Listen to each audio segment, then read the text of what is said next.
Vicky Prasetyo baru saja merayakan hari ulang tahunnya yang ke-40 tahun, tepatnya pada tanggal 18 April 2024 kemarin. Di usianya yang tidak lagi muda, artis yang dijuluki gladiator itu belakangan ini kerap bicara perihal kematian. Dan yang mengejutkan lagi, Vicky mengaku sudah menyiapkan kain kafan dan tanah pemakaman untuk dirinya. Tidak main-main, Vicky juga sudah berwasiat pada anak sulungnya, nantinya jikalau ajal menjemputnya, Vicky ingin dimakamkan di samping ibu dan istri pertamanya.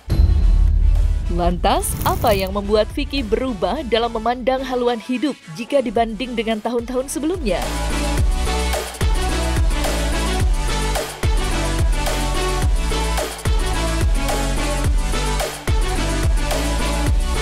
Ujian ataupun bentuk Allah memperhatikan kita, di mana akhirnya kita jadi lebih mengingat akan nama Allah.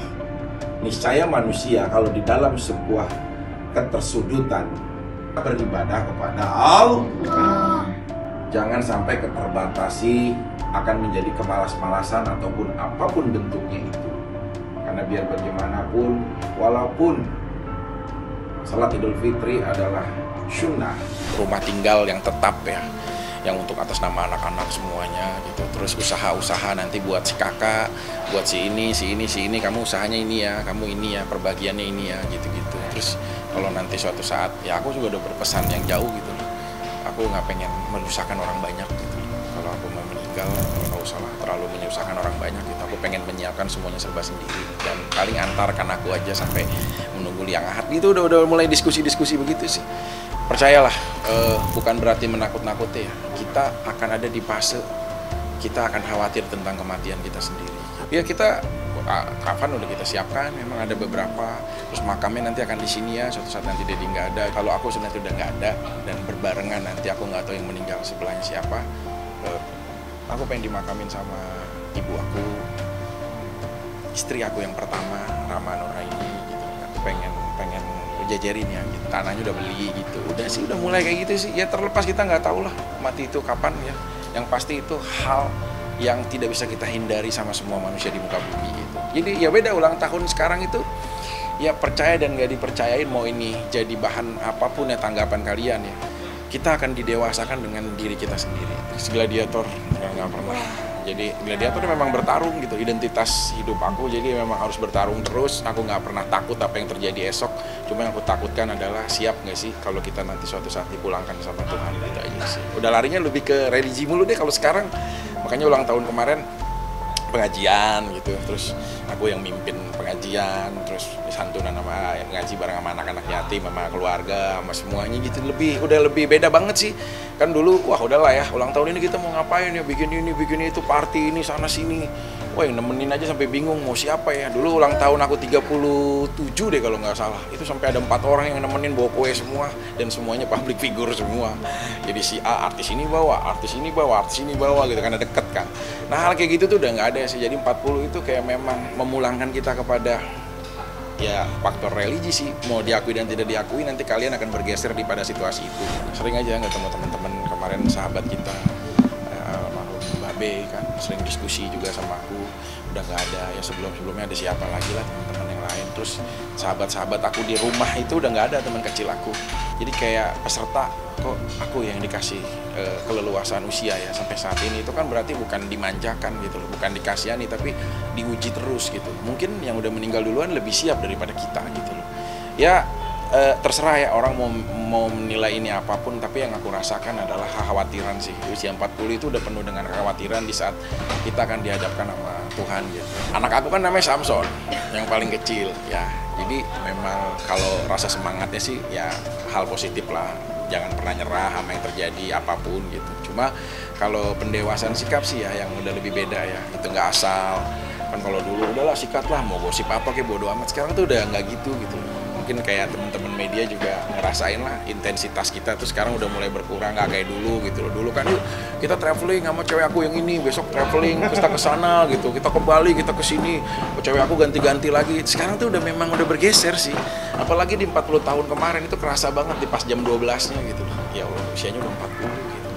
Ya masa-masa apa ya, kalau di dalam Islam itu warning lah kalau usia 40 itu kan gitu, warning untuk ya udah kalian udah bener-bener lampu kuning yang harus menentukan sikap untuk nanti ke depannya. Ya, aku takutnya sih ya, kalau nanti saat aku dipulangkan, amal ibadah kita udah cukup atau belum gitu. Meskipun Islam menjanjikan surga, tapi kan ada proses hisab. Terus aku udah cukup nggak ya sebagai seorang ayah mewakafkan kebaikan kepada anak-anak aku, memberikan pendidikan yang baik gitu. Anak aku yang paling besar belum berhijab pada udah 17 tahun gitu. Aku sering diskusi gitu. Kayak gitu sih, adalah bergejolak di dalam hati. Udah beda sih. 40 tahun ini udah nggak ada yang kayak yuk kita kemana gitu, apa gitu loh. Udah beda banget, semuanya udah kembali ke diri lah. Kalau kita masih muda, ada menganggapnya ini tantangan hidup. Tapi kalau kita udah di usia 40 ini udah warning hidup gitu loh. Ini udah peringatan hidup, bukan tantangan lagi gitu. Jadi nanti kan kita juga dulu pernah di usia muda ya. Jadi udahlah kalau tua juga kita enjoy aja, ternyata enggak sih. Jadi suatu saat nanti kalian atau pemirsa akan dihadapkan pada usia setelah 40 tahun lebih, maka kalian akan mendewasakan diri kalian sendiri, bukan karena orang lain, tapi karena kalian sendiri. Dan mungkin itu kalau menurutku ya mungkin hikmah ya, ataupun hidayah lah aku harapnya gitu loh, hidayah dari Allah untuk bisa menakutkan gitu. Kalau kita udah khawatir sama yang kita lakukan kan itu bentuk hidayah yang baik.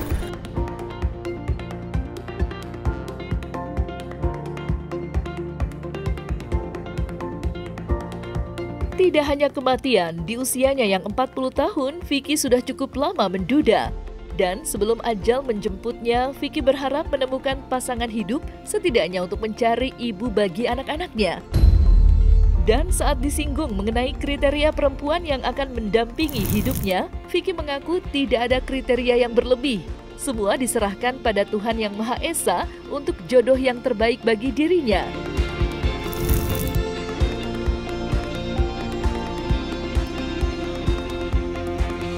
Kemarin mau nikah nggak jadi, kerepotan sendirian gitu. Ya ulang tahun kayak ini 2024, kayaknya pengen punya jodoh lah. Pengen ditemenin ya?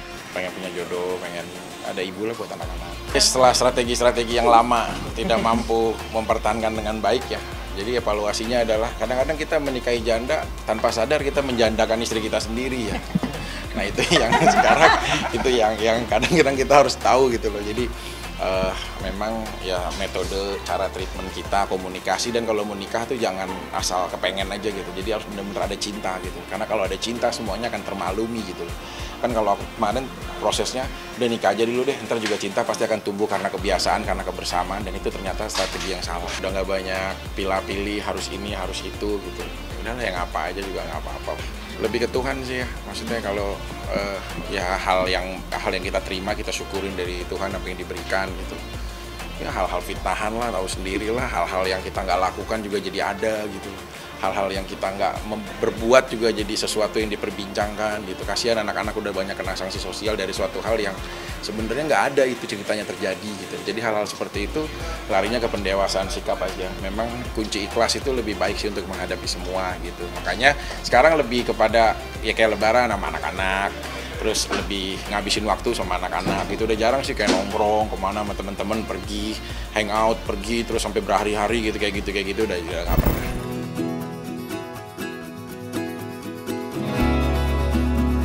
Sebelumnya, Vicky Prasetyo sempat diisukan mempunyai hubungan spesial dengan artis Marshanda. Kedekatan keduanya pun ramai menjadi perbincangan. Seperti sedang dimabuk asmara, Vicky mengaku senang bisa dekat dengan wanita yang sedari dulu menjadi idolanya. Tak ayal, Vicky sampai membuat lagu spesial untuk Marshanda.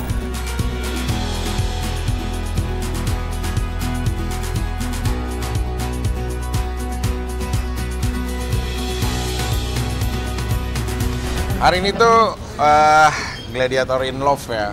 Jadi aku bikin lagu buat Caca kan. Terus aku bikin sama teman-teman ya teman-teman sama teman-teman yang lain gitu. Terus akhirnya aku yuk kita bikin ini yuk gitu. Terus ya udah nanti Cacanya juga datang. Jadi ya dia nggak dengerin langsung lah aku punya karya gitu. Beberapa plan terdekat ini yang rencanain tahun baru bareng, insya Allah. Dia seneng aku diajak nonton apalah pokoknya kita tahun baru bareng insya Allah ke Bali. Rencananya mau ketemu band dulu lah. Apa nih yang bakal lu omongin sama band? Ya banyak lah, pasti pokoknya ya pengen ketemu gitu loh, pengen silaturahmi gitu, sowan. Karena kan ya kalau aku cuma iseng aja ya mungkin nggak sampai serepot itu ya gitu. Ya kan aku nggak tahu, siapa tahu perjalanan ini bener-bener bisa nganterin terakhir jadi jodohnya gitu. Terus lebih ke situ aja sih. Kita dari dulu lah mau yang bener, mau yang kita nendang pintu dibilang settingan, sampai kita ke Salemba, masa settingan kita ada di Salemba, udahlah. Kalau opini penonton itu ya kita nggak bisa memaksakan kehendak orang untuk menilai kita kan. Yang penting mereka udah ngebuang waktunya hanya untuk mau memikirkan kita, itu poin aja buat aku gitu. Terserah lah mereka mau bilang ini apalah gitu. Yang pasti Caca kan lagi sakit juga ya. Dia cerita sama aku kondisi sakitnya ya tumor ya. Terus bisa potensi juga kan kalau tumor itu bisa cancer, bisa apa gitu kan. Ya, jadi hal-hal kayak gitu tuh aku pengen aja sih ada buat dia gitu. Dia lagi sedih, dia lagi ini. Kan dia juga sempet mau mengundurkan lah dari dunia entertain ini gitu. Aku mau pergi ke suatu tempat kayak gunung, kayak apa, aku udah nggak mau lagi di entertain gitu. Ya aku adalah di saat-saat dia rapuh gitu. Kadang-kadang pria yang hebat itu bukan dia yang apa ya memiliki segalanya, tapi dia yang mampu ada di saat wanitanya sedang membutuhkan dia. Ya aku tuh kayak mirip Napoleon Bonaparte ya, maksudnya walaupun dia menjelajah gitu kan, dia tetap jatuh cinta kan. Makanya saat Napoleon mati itu yang disebut 3 kan, French, Militer, and Josephine tuh. Jadi di sela-sela kehidupan keras itu pasti ada cinta gitu loh. Nah makanya kayak aku ya nggak mungkin ada jera lah, namanya itu anugerah Tuhan. Ya lebih bahayanya maaf ya kalau aku mencintai sesama tuh gitu loh. Ini kan aku anugerah Tuhan yang aku bener-bener ya aku menikmati itu gitu loh. Terus siapa tahu gini-gini kan banyak banget ya, sampai aku baca-baca komennya tuh lucu-lucu juga sih gitu loh. Kayak udahlah Vicky sekarang udah nggak makan hewan ternak kayak gitu, warga gitu pokoknya banyak banget ya nggak setuju gitu-gitu. Nah maksud aku yang menentukan itu kan kita ya, yang ngejalanin kita. Kan kita 2 orang nih disatukan dalam pikiran, hatinya gitu. Kalau ada suatu hal yang nggak nyaman atau menyedihkan ya jangan dilanjutkan gitu loh. Tapi kalau membuat suatu hal ini menjadi bahagia, ya kenapa nggak dipertahankan buat jalan. Kita kan kalau menikah juga nggak yang janji telakut ya habis nikah ya telakut terima nikahnya ini dengan mas kawin itu langsung doa ya. Misalkan ya Tuhan sebentarkanlah jodohku, kan nggak begitu ya. Doa juga pasti yang baik. Cuma kadang-kadang manusia bisa berencana, Tuhan punya rencana lain kan gitu. Tapi kalau aku nih, soalnya percuma juga ya kadang-kadang aku ini yang terakhir gitu loh. Ya orang malah ketawa aja gitu loh dengan itu. Tapi ya aku sih berharap ya mudah-mudahan ini yang terakhir gitu. Aku juga udah banyak menghabiskan waktu bersama konstituen kan di Bekasi dengan pemilihan DPR RI aku. Hidupnya udah mulai ya termaintain pelan-pelan lah. Dengan kehadiran dia kan bisa menjadi suatu hal yang lebih baik lah.